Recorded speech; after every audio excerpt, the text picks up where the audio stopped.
Thank you, Abby. So, Ezekiel chapter 3, verse 17 to 19. Sa ang salita ng Diyos version. Sabi po rito, anak ng tao, ginawa kitang bantay ng mga mamamayan ng Israel, kaya ang anumang marinig mo sa akin, ay sabihin mo sa kanila. Verse 18, kapag sinabi kong mamamatay ang taong masama, pero hindi mo siya binalaan, o pinagsabihang lumayo sa kasamaan para maligtas, mamamatay ang taong yon dahil sa kanyang kasalanan at pananagutan mo sa akin ang kamatayan niya. Tignan nyo mga kapatid, no? Verse 19, pero kung pinagsabihan mo siya at hindi siya lumayo sa kasamaan, mamamatay siya dahil sa kanyang kasalanan, pero wala ang pananagutan sa akin, sabi ng Panginoon.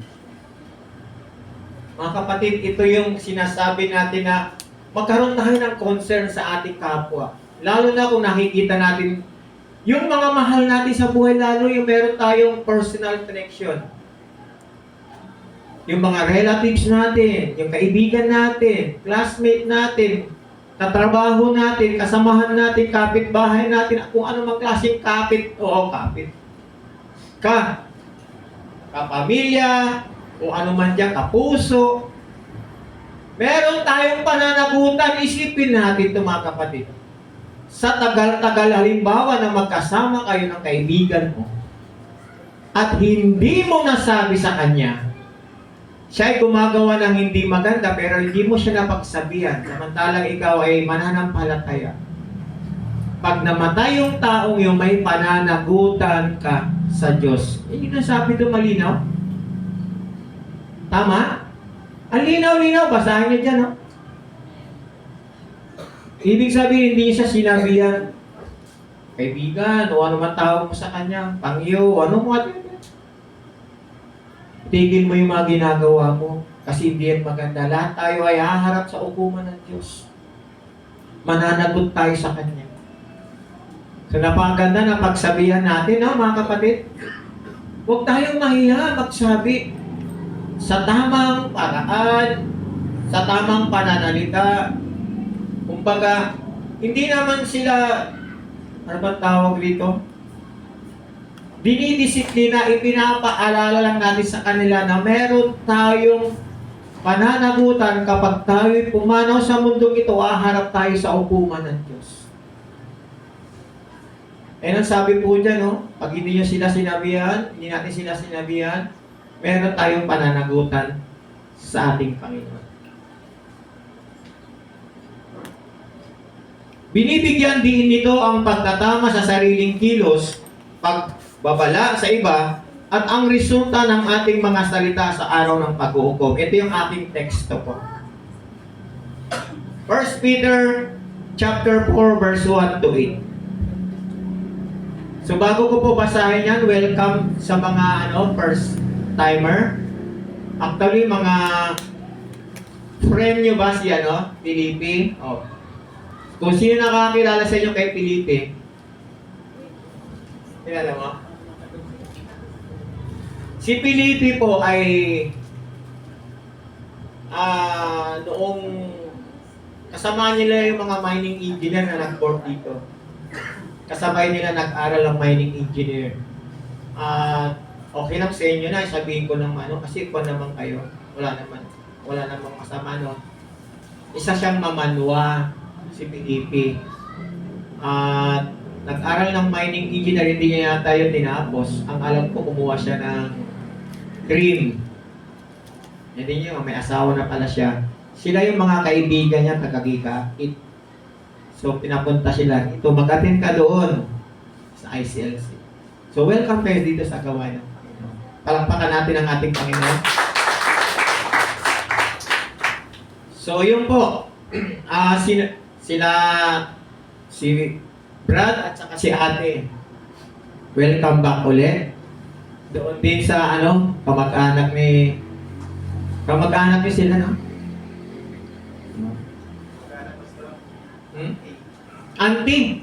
O, tingnan mo, small word, no? Dito pa kayo nagkakilala. Yan na, si ate. So, sino pa bang hindi ko nabati dyan? Mga ano? Welcome ulit, no? Ito sila. Siya nakasama na kahapon sa ano, sa youth. Yan. Wala si Tia. Kayo baka gusto yung pag-join sa kanila, mag-usap kayo mamaya sa youth. Sabado yun ang hapon. Huwag kayong mag-alala kasi meron namang pa-snack. Dukot na naman si Daddy ba, madadagdagan na naman kayo. Dating 100, naging 120, 150, nagdadagdagan na dadagdagan, baka kulang yung 200 sa snack ninyo. Pero God will provide. Amen? Palakpakan natin ang ating Panginoon. So ito yung ating teksto, babasahin natin ha. Sabi sa verse 1, yamang si Kristo'y nagtiis ng hirap noong siya ay nasa buhay na ito. Kayo man ay dapat maging handang magtiis. Sapagkat ang nagtiis na ng hirap sa buhay na ito ay tumalikod na sa kasalanan. Verse 2, kaya nga mula ngayon ay mamuhay na tayong sumusunod sa kalooban ng Diyos at hindi sa pagnanasa ng laman. Verse 3, sapat na ang panahong inaksaya ninyo sa paggawa ng mga bagay na kinahumalingan ng mga hintel. Yung hintel po, yan yung mga hindi mananampalataya, hindi kumikilala sa Diyos. Kahalayan, mga pagnanasa ng laman, paglalasing, walang habas na pagsasaya, pagiinuman at kasuklam-suklam sa pagsamba sa mga Diyosan. Verse 4, nagtataka nga sila kung bakit hindi na kayo sumasama ngayon sa kanilang magulong pamumuhay, kaya kayo'y kinukutya nila. Kinukutya nila, ulang nila. Alam mo, sino sa inyo naka-experience na ganyan? Yung meron kayong mga kaibigan, may mga kasamahan kayo ng matagal na barkada ninyo, kumari nyo, kasama sa inuman, sa kaguluhan. Pero nung kayo na-born again na, humiwalay na kayo sa kanila. Iyon, kukutyain nila kayo. Sino nakaranas na? Walang nakaranas sa inyo? Isa, dalawa. Pag hindi kayo nakaranas ng ganyan, hindi nyo mararanasan talaga yung kapangyarihan ng Diyos sa buhay niyo. Ako, kinukutya ako. Yung mga kainuman ko dati, araw-araw, mga kumpare ko, nung ako'y na-born again, hindi na ako sumasama sa kanila. At kapag ako'y dadaan, kasi madadaan ako, sa palengke ako lumaki. Dadaanan ko yung mga kumpare ko linggo, nagiinuman. Pare! Tatay! Sabi ko, sige pare. Sabi ko, magsisimba ako. O di, sa susunod na linggo, binabanatan na ako. Pare, inom tayo. Sabi ko, sige po. Mga kumpare, sige, ako ay magsisimba. Pare, baka lumagpas ka ng langit. Grabe yung mga no? Sabi ko, maganda nga lumagpas ng langit. Pag ako'y bumagsak, langit pa rin eh. So, kinukutya nila ako. Pare, baka masunog ka sa impyerno. Ganyan talaga. Pero ako, hindi ko yun sinasama ng loob ko. Ako'y nagpatuloy, hindi na ako sumasama sa kanila. Ito yung maganda. Tuwing ako'y dadaan, hindi na nila ako kinukutya. Nire-respeto na nila yung pananampalataya ko. Ano yung sinasabi nila? Pare, isang bote lang kami. Sige, mag-inuman lang kayo. Ganun lang yun. Sa bahay nga eh. Hindi nyo ba napapansin sa bahay kapag ikaw ay mag-isa pa lang na unang na-born again, lahat sila kumukontra sa'yo? Sino nakaranas? Marami. Sino nakaranas sa inyo? Nakaranas. Ang dami. Dapat nararanasan nyo yan. Ay baka siguro lahat kayo sabay-sabay na born again kaya walang kumukontra sa inyo. Sa amin kasi, sa pamilya namin, ako yung nauna. Si Pastor LB nung siya rin naunang na-born again sa kanilang pamilya. Ako, ang unang pumutya sa akin, nanay ko. Pangalawa, mga kapatid ko. Grabe, ang putya nila sa akin. Ikaw ba, mababago pa ang buhay mo? Ako umiyak lang. Pero dahil mabuti ang Diyos, tuloy-tuloy lang. Mas maganda nga yung kinukutya eh. Lalo ka magpupursige. Amen? O tuloy tayo. Tuloy natin. Ngunit, sabi sa verse 5, ngunit, mananagot sila sa Diyos na handang humatol sa mga buhay at sa mga patay. Verse 6, Ipinangaral din ang mga magandang balita sa mga patay upang bagamat sila nausgahan ayon sa laman, gaya ng mga nasa laman, mabubuhay sila sa Espiritu sa pamagitan ng kapangyarihan ng Diyos. Ibig sabihin ng verse 6, ito yung mga patay. Hindi ibig sabihin na literal na namatay o patay. Kundi ito yung mga walang pananampalataya. Ito yung mga gumagawa ng mga bagay na labag sa ating Panginoon. Pero tignan niyo yung verse 7. Malapit na ang wakas ng lahat ng bagay. Mga kapatid, malapit na ang wakas ng lahat ng bagay. Kaya't maging mapagtimpi kayo at panatiling malinaw ang inyong pag-iisip upang kayo'y makapanalangin. Verse 8, last verse. Higit sa lahat, magmahalan kayo ng tapat, sapagkat ang pagmamahal ay pumapawi ng maraming kasalanan. Let's bow our head, mag-pray tayo. Ama naming makapangyarihan sa lahat. Salamat po sa iyong mga salita na aming binasa. Pagpalain niyo po ito, Panginoon. And Lord God, dalangin ko po muli na itahago niyo ang inyong abang lingkod sa inyong likuran upang ikaw lamang na makita. Salamat sa Holy Spirit, magtuturo, magmiministeryo sa amin. Kayo ang nakakakita, nakakabasa ng laman ng aming mga puso at isipan. Dalangin ko, Panginoon, na ang mga mensahe maririnig namin ngayong umaga ay patuloy na tumimo ito sa aming puso at isipan. Lahat kami, Panginoon, pagdating ng panahon ay meron kaming pananagutan sa inyo, Panginoon. At ipagsusulit namin ang lahat ng mga ginawa namin sa mundong ito noong kami ay nabubuhay pa.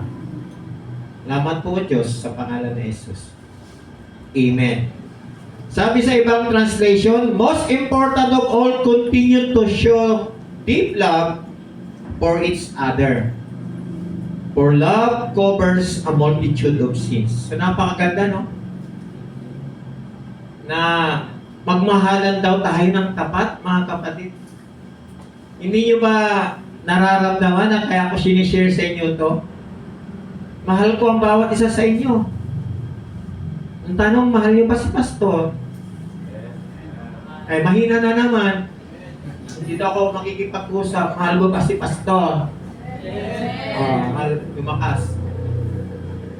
Pag-pray natin ang bawat isa, mga kapatid. Magmahalan, sabi niya, yan, sapagkat ang pag-ibig ay nagtatakip ng maraming kasalanan. Kahit na anong dami ng ating kasalanan, kapag pinairal natin yung pag-ibig, ipinamuhay natin yung pag-ibig, pagmamahal sa kapwa, natatakpan yung ating mga kasalanan. Sabi rito, kay ang gugma nagtabon sa daghang mga sala. Tama? So magmahalan tayo, mga kapatid. Kaya nga ito yung aking title ngayong umaga, oh. Ito yung aking titulo ngayong umaga. Pananagutan. Accountable. At yung aking subtitle ay Adopting Christ's Attitude Toward Suffering. Balikan natin yung verse 1. Yamang si Kristo'y nagtiis ng hirap noong siya ay nasa buhay na ito.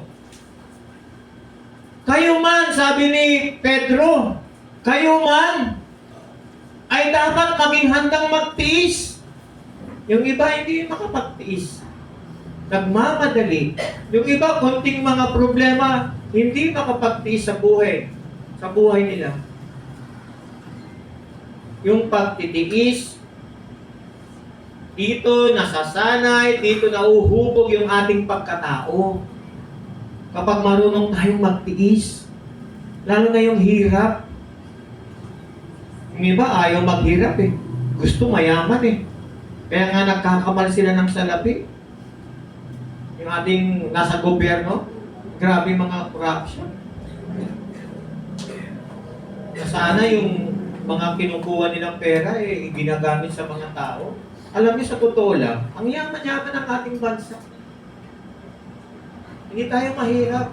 Kaya tayo naghihirap dahil ang mga bulsa ng ating mga politiko, haba. Grabe ka ganit sa salapi, mga tao, ng mga politiko. Pero lahat yan pagsusulit nila sa harapan ng Panginoon. Kahit sila natutulog sa salapi, pag sila namatay, hindi sila nagsisi, darating ang panahon. Hindi na bed of roses yung kanilang natutulugan, kundi naglalagablag na asobre. Habang buhay yun. So mas mahina pa. Tayo mga kapatid, kahit nagtitis tayo alang-alang sa ginagawa ng ating Panginoon. So pagsunod, sabi niya, kayo man ay dapat maging handang magtiis. Amen? Amen. Sapagkat ang nagtiis na ng hirap sa buhay na ito ay tumalikod na sa kasalanan. Importante po mga kapatid, ay tumalikod na sa kasalanan. Sabi sa ibang translation, ito maganda ito, English ko. Amplified Bible. Hindi ko na ilagay po dyan eh. Sabi po rito, therefore, since Christ suffered in the flesh and died for us, arm yourselves like warriors, with the same purpose, being willing to suffer for doing what is right and pleasing God. Because whoever has suffered in the flesh, being like-minded with Christ, is done with intentional sin, having stopped the world. Ibig sabihin mo na mamahalin yung ginagawa ng sanlibutan ito. Kung sino man magmahal ng sanlibutan ito ay kaaway ng Diyos. Naiintindihan niyo yung Tagalog ko, no? Thank you. Mabuti. So, tingnan po natin ang sinasabi sa Galatians 6:5. Puro Bible po, marami tayong teksto kayo na gagamitin. Galatians 6:5. Sapagkat ang pananagutan ng bawat isa ay ang kanyang sariling gawain. Siyempre, kung ano yung ginagawa mo, pananagutan mo yan sa Diyos. Pananagutan natin sa Diyos kung ano yung ginawa natin. Kaya mga kapatid, magmuni-muni tayo. Sa isip, sa salita, at sa gawa, lahat ito pananagutan natin sa ating Panginoon. Tingnan niyo po yung Mateo 12:13. Tandaan ninyo.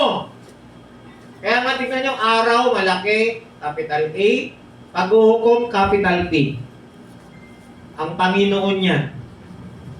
Tandaan ninyo, sa araw ng paghuhukom, pananagutan ng tao ang bawat walang kabuluhang salitang sinabi niya. Itong bibig na ito, itong dilang ito, napakaliit na parte ng katawan ng tao. Pero ang laki na gagawa nitong kasalanan. Itong dila.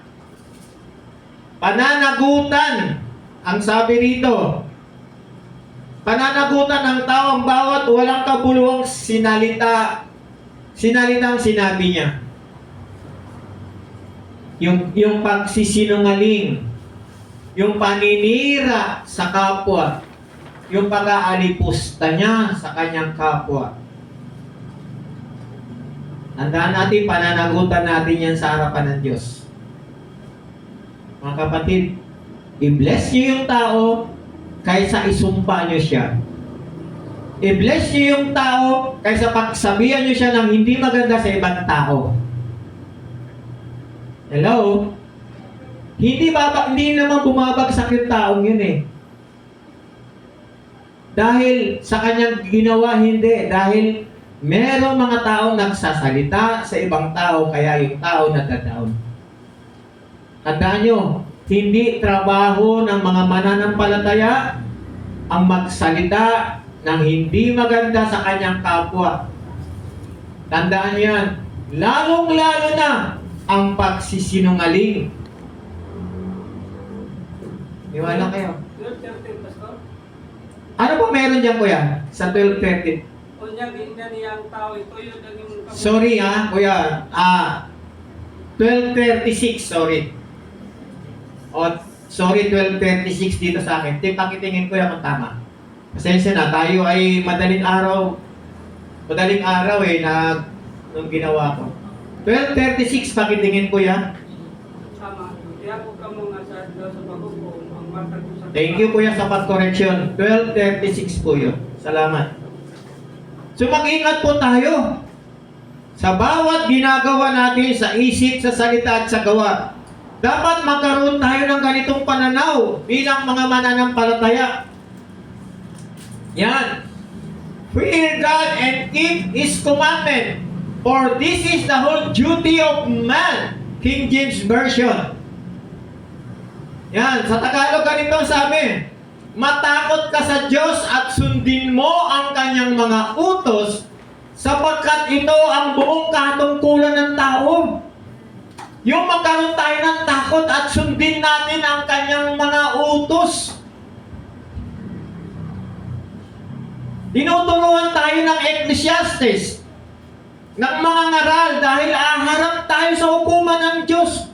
Kapag ang tao walang takot sa Diyos, lahat na lang gagawin.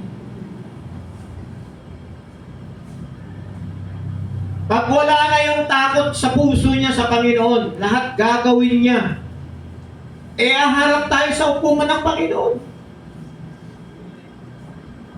O, anong sabi ni Job? Ay, sorry. Ba't nawala?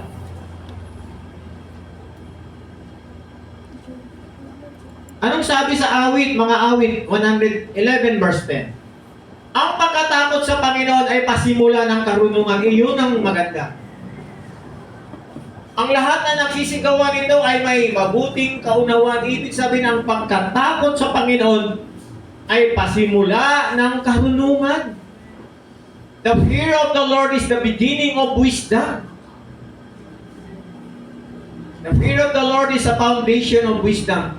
Napakaganda na magkaroon tayo ng takot sa Panginoon. Yun na lang pagsisinungaling, hindi na yung natatakot sa Diyos. Habit niya na yun. Nakaano na sa puso niya yun.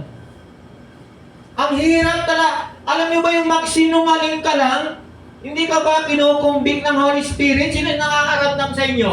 Pag gumawa siya ng kasalanan. Ako kapag nakagawa ng hindi maganda, gumagano yung puso ko. Kinakabahan na. Hindi nyo nararamdaman yun? Ay mangit yung puso ninyo. Kapag gumawa ka ng kasalanan tapos hindi siya tumitibok, kinukonvict ng Holy Spirit. Kaya nga mahirap mga kapatid, itong dila na ito, itong labi na ito na napakaliit. Ang lakas gumawa ng kasamaan to. Ang lakas manira sa kapwa. Aware lang tayo mga kapatid. Maging aware lang tayo kapag meron tayong ganyan na kapatiran natin, kasama natin at sinisira yung kapwa, sinisira yung kapwa mananampalataya, sinisira yung ibang tao, pagsabihan yung kagad. Hindi natin trabaho yun. At marami mga taong naniniwala sa sinasabi ng tao. Ang dapat, tignan nyo yung sinasabi niya doon sa tao. Ano ba ginagawa ng tao? Yung tignan nyo. Huwag kayo agad naniniwala sa mga salisalita. Nakakasira yan. Mananagot tayong lahat sa harapan ng Diyos. Dahil lang sa mga kwento-kwento na walang kabuluhan. Hindi ba kayo natatakot sa Diyos? Na pinagsasabihan ninyo ng hindi maganda yung kapwa ninyo mananampalataya na kawamis ng Diyos? Hello? Paano nyo nararamdaman yan? Paano nyo natatanggap yan na pagsabihan, uy, alam mo, si ganito, si ganito, si ganito. Mahirap yan, huwag kayong makinig sa ganyan. Tignan nyo muna yung tao pinagsasabihan niya kung ano, merong pagkatao nun. Bago kayo humusga. Dahil lahat tayo hindi, harap sa hukuman ng Diyos, hindi tayo pwedeng humusga. Ang Panginoon lang ang pwedeng humusga sa atin. Tignan nyo sa Job 28:28. At sinabi niya sa tao, ang pagsunod at paggalang sa Panginoon ay karunungan na naman. Yung pagsunod at paggalang sa Panginoon ay karunungan. At ang paglayo sa kasamaan ay siyang tunay na kaalaman. Praktisin natin yan mga kapatid, lumayo tayo sa kasamaan. Hello? Lumayo tayo. Kahapon, naalala ko na naman yung aming eleksyon. Kasi sabi ko kay Pastor LB, ano kaya hindi ako dadalo? Kasi pag hindi ka dumalo, hindi ka pwedeng inomini. Sabi niya, bakit hindi ka dadalo? Ayaw mo na munang maging officer, ang daming trabaho. Parang tinatanggihan mo ang gawain ng Lord. Sabi ko, hindi naman. Kaya lang gusto ko rin ibigay sa iba. 9 years na rin akong officer at tagal na. Kahapon nag-eleksyon, nominee na, sabi ko, decline. Hindi pwede, Pastor. So, sunod lang tayo. Kung nanalo tayo ulit, pati pasalamat na lang tayo sa Panginoon. Na kailangan pa tayo sa gawain. Napakaganda mga kapatid mo na naglilingkod ka sa mga kapwa mo, Pastor. Sabi ko, dakilang utusan.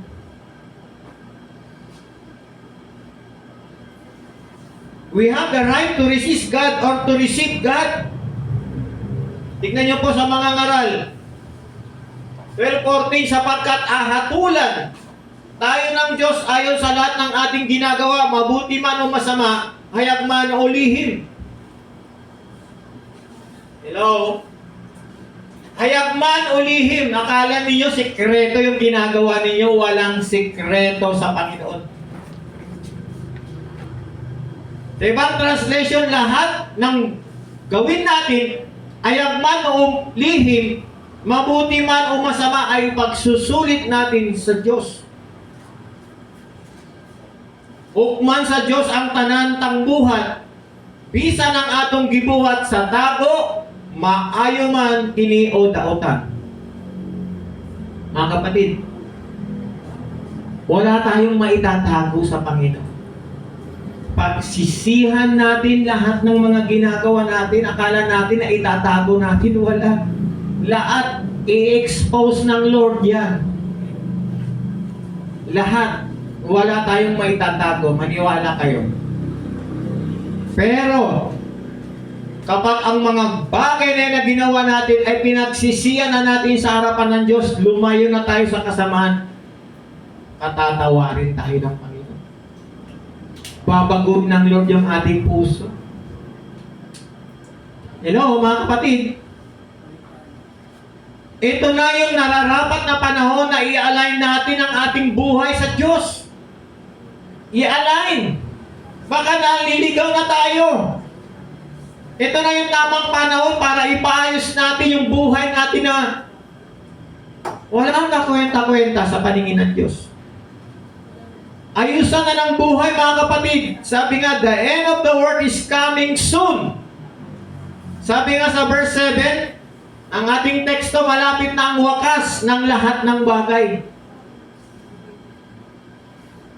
Sarap-sarap ng buhay natin. Akala natin, tatagal pa. Hindi natin alam. Andyan na, malapit na malapit na, malapit na malapit na dumating ang Panginoon. Nararamdaman niyo na ba yun?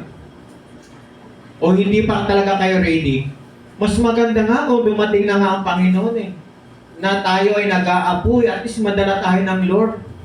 Kaysa naman tatagal pa tayo sa mundong ito, tapos magsasuffer tayo ng kung ano-ano, baka makalimutan pa natin ang Diyos Kutsahin pa natin ang Diyos kunting problema lang, lumalayo nga tayo sa Panginoon, hindi na nga tayo nagsisimba Makarinig lang tayo ng konti, hindi na tayo nagsisimba. Makarinig lang tayo kung ano, aawayin pa natin sila.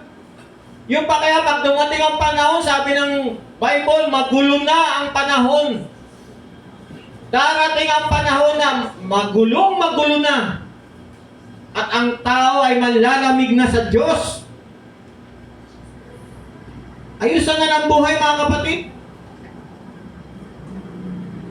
Mahirap. Lahat tayo mananagot. I-ready natin yung ating sarili sa Panginoon. Tingnan nyo ito. Sapagkat aharap tayo lahat kay Kristo para hatulan. Tatanggapin ng bawat isa ang nararapat na kabayaran sa kanyang mga ginawa. Mabuti man o masama nang nabubuhay pa siya sa mundong ito.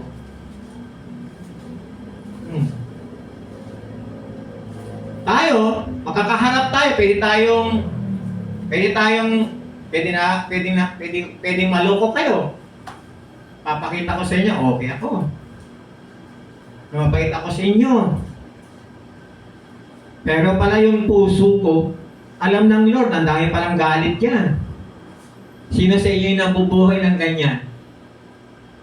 Hindi yan pwede. Pag magkakaharap tayo, ang babait natin. Pero pag nakatalikod tayo or kahit hindi nakatalikod, sa loob ng puso mo, galit na sa taong yan. Yung taong yan, daming ginawa niya. Iniwala ka na sa sinasabi niya. Pag ganyan yung attitude natin, hindi tayo pwede. Sa harapan ng Diyos, mananagot tayo. Walang perfecto. Pero kapag nakita natin na merong nagkamali, ipag-pray natin. Pagsabihan natin, uy, ikaw, mali yata yung ginawa mo. O, tignan nyo, yung eleksyon namin, meron kaming kasamahan na 2 officer, 2 ex-SECOM, hindi pa pala naka-register. Kasi nung tinignan ko yung listahan, naku, wala yung 2 ex-SECOM dito. So, nag-usap kami 3. Yung ex-SECOM. Ano gagawin natin, Pasto? Ganito na lang kaya gawin natin. Nagbayad siya, pero hindi mo na ilista. Lagyan natin 221. Akong gagawa Ay po, pwede kaya yun? Maganda na lang gawin natin. Ang dami namin iniisip. Sa kauli-ulian, nagkasundo kami. Huwag na lang. Pagdating na lang dun sa akto na mag-i-election tayo, sabihin na lang natin sa kanila na lahat pwedeng bumoto kahit ngayon palang magparehistro. Kasi ang batas namin, di ba, election na magpaparehistro ka ngayon, hindi ka na pwedeng bumoto. Hindi ka rin pwedeng i-nominate. Pero dahil nagkasundo kami doon, lahat na pwedeng bumoto, bago palang nerehistro, sinagawa namin ang paraan. At least hindi kami nagkasala. Ganun yun. Kinumpig kami ng Holy Spirit. Doon na lang, sige, sabihin na lang natin sa kanila na ganito. Bago lang sila. Yung isa nagparehistro pero hindi ko nailista. Ganyan. Kasi naman dadayain namin. Kami nga yung official, kaming officer, kami pa man dadaya. Si Lord, andyan dyan. Depende. So, nagawa ng paraan. Ganun mga kapatid, lahat ipagsusulin natin sa Diyos. Lahat. Ano man ang ginawa natin lahat? Mananagot tayo sa Panginoon. The following facts should be kept in mind. Number 1, all Christians will be subject to judgment. There will be no exemption. Walang exemption. Kaya mapapastor, mapaministro, mapapari, obispo, o ano man, membro, lahat ng mga mananampalataya, walang exception. Aharap tayo sa hukuman ng Diyos. Ayon sa Biblia, totoo na ang lahat ng Kristiyano, mga mananampalataya, ay haharap sa paghatol ng Diyos at walang exception dito. Gayunpaman, mahalagang maunawaan na ang paghatol na ito sa mga Kristiyano ay hindi para parusa. O tandaan natin ang paghatol ng Diyos ay hindi parusa o upang malaman kung maliligtas ba siya, kundi para sa pagsusuri ng kanilang mga gawa habang sila ay nabubuhay. Hatulan ka, ano bang ginawa mo? Papakita ng Lord, may CCTV. O ito, dati kang, ang tagal-tagal mo ng born again, 30 years. Pagdating ng 31 years, ito yung ginawa mo, gumawa ka ng hindi maganda at lalo ka pang nagpakasama. O ito ngayon, atol. Sayang. O meron naman dyan, Lord, ginawa ko namang lahat. Sumunod man ako sa iyo, nangaral ako ng mabuting balita. Nagpagaling ako ng mga may sakit, nagpalayas ako ng masasamang espiritu. Sabi sa Mateo, pero anong sabi ng Lord? Lumayo ka sa akin, di kita kilala. Ang hirap, no? O meron pa sigurong naiwan doon. Na nagpalayas ako ng masamang espiritu, nagpagaling ako ng may sakit, nangaral ako ng mabuting balita. Ano sabi ng Lord? Lumayo ka, hindi kita kilala. Kung ganyan ang kasya ng Lord, wala tayong magagawa. Siya yung hukom eh. So araw-araw, evaluate natin yung ating mga sarili, yung ating isipan.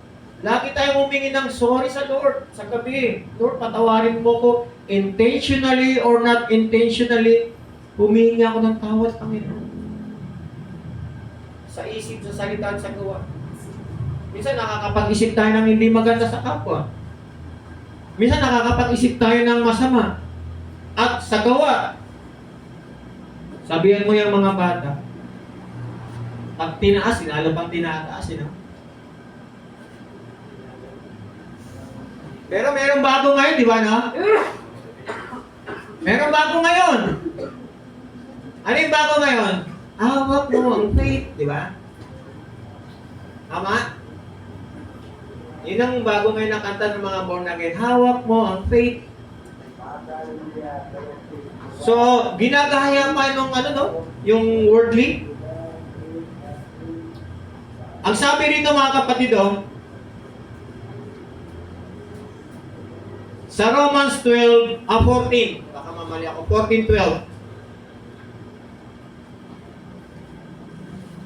Teka. Isa na, medyo parang mali ata. 14:12. Kasi mayroong dugtong eh. 14:12. Yan. Yes, each of us will give a personal account to God.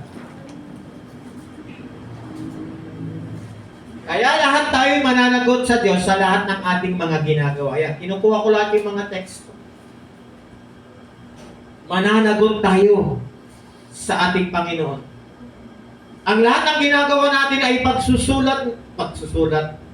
ipagsusulit natin sa Diyos, mabuti man o masama. Tandaan niyo yan.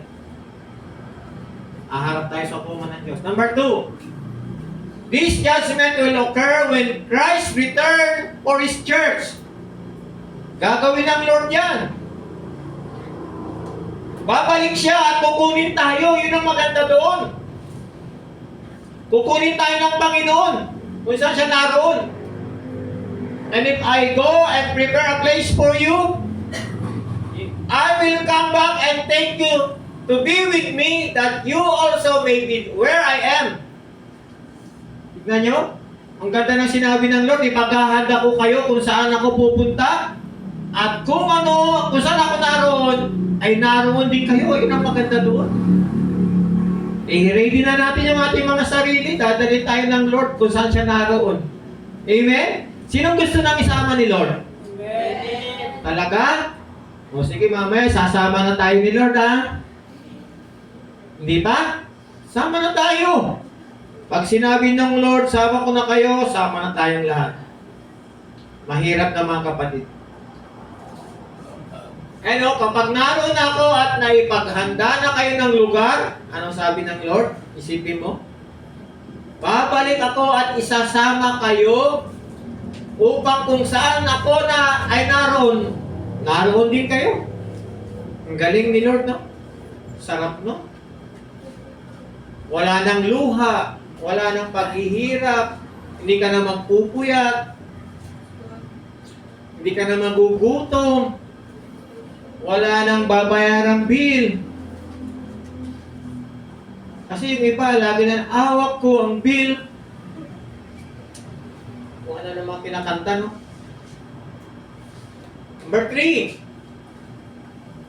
The judge is Christ. Sino naniniwala sa inyo? Amen. Siya ang hahatol, hindi ang Diyos Ama. Sabi niya, no? John 5:22. In addition, the Father judges no one. Instead, He has given the Son absolute authority to judge. Ang Panginoong Jesus ang hahatol, hindi umahatol kanino man ang Ama. Sa halip ay ibinigay niya sa anak ang buong kapangyarihang umatol.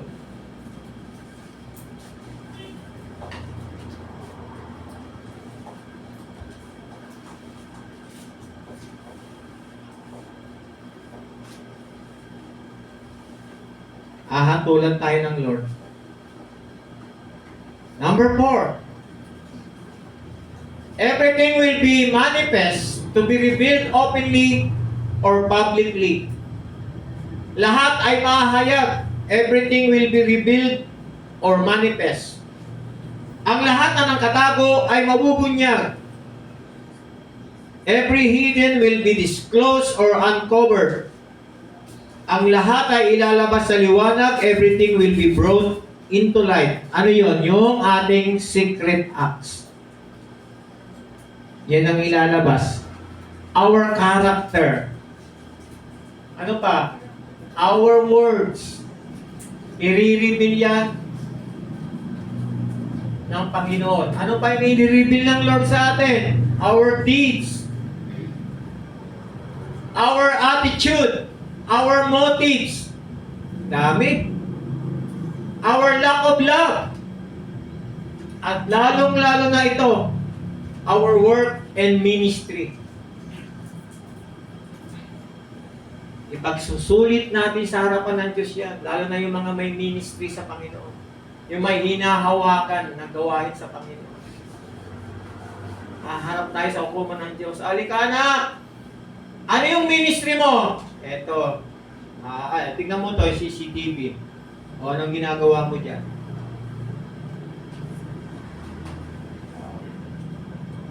Go and make disciples, sabi ng Lord. O, ito yung CCTV. Anong ginawa mo? Namimingwil ka doon sa aquarium ng iba. O, anong ginagawa mo? Imbis na magpaparami ka sa iba, binibingwit mo yung aquarium ng iba. Mananagot tayo sa Panginoon. Yung mga nagmi-ministry. O, ito pa. O, meron ka na palang gawain, ha? O, ikaw rin namumuno dyan, ha? O, anong ginawa mo? Nagtatag ka ng division. Isusulit natin lahat yan sa Panginoon. Mag-ingat tayo yung ating mga trabaho, yung ating ginagawa. Lack of love. Ang lack of love, ito yung mga wala tayong pagmamahal sa kapwa natin. Wala tayong pagmamahal sa mga tagapangunan natin. Wala tayong pagmamahal sa ating mga magulang. Kulang, makasarili tayo. Yung ating motibo. Mali. Yung ating attitude. Ipagsusulit natin lahat yan, mga kapatid. Yung ating character, yung ating words, yung ating tinatagong secret acts. Mananagot tayo dyan. Kaya kung tayo ay nagsasama-sama, Gumawa tayo ng maganda. Huwag tayong nagkikwentuhan ng mga bagay na nakakasira sa kanila. Okay lang naman ikwento nyo. Yung tama.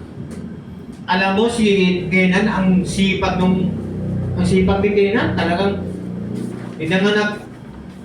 Saan ba si Kenan? Yan.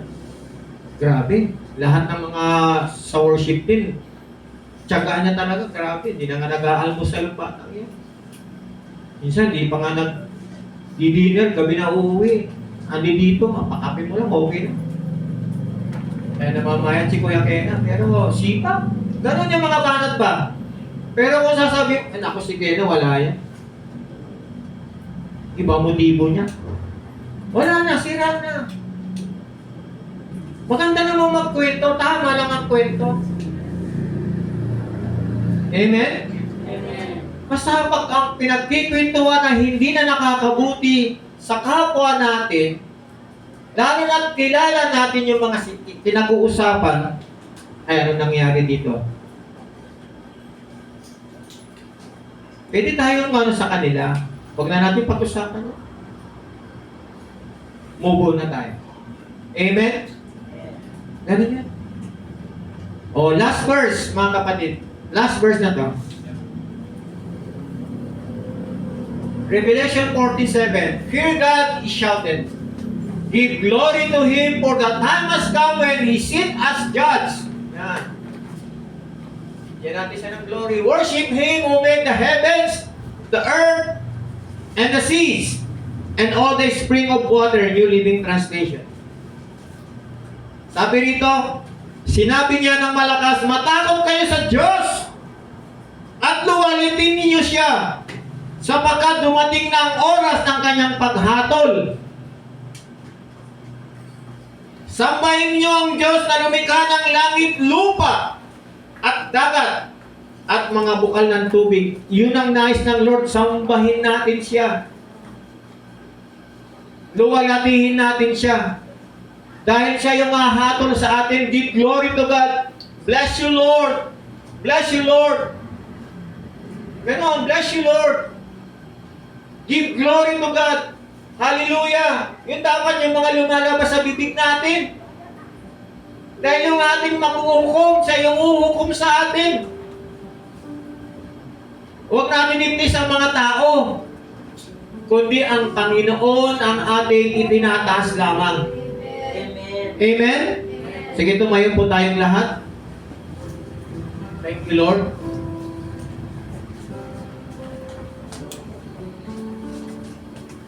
Hallelujah. Bago po ako magtapos, mga kapatid, meron po pala akong ginawa rito. Gusto ko lamang kung, actually ito, nakausap ko yung ibang mga, sa youth camp po to,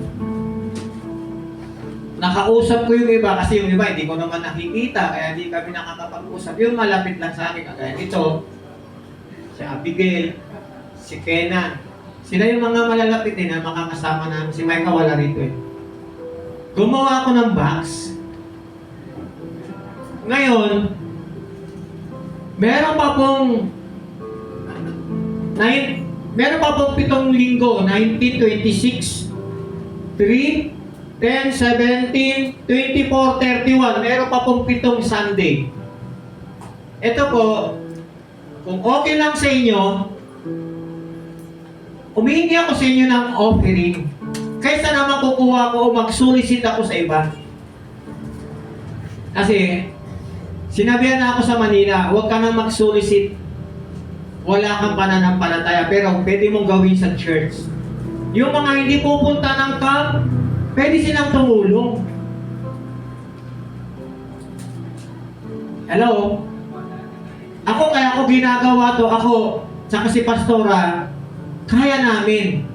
Hindi kami humihingi sa church. Alam nila Marjorie, hindi kami kumukuha rito sa kaban personal namin. Pero yung mga bata, medyo sila nagkukulang, magagamit namin ito sa aming pagkain, sa aming travel.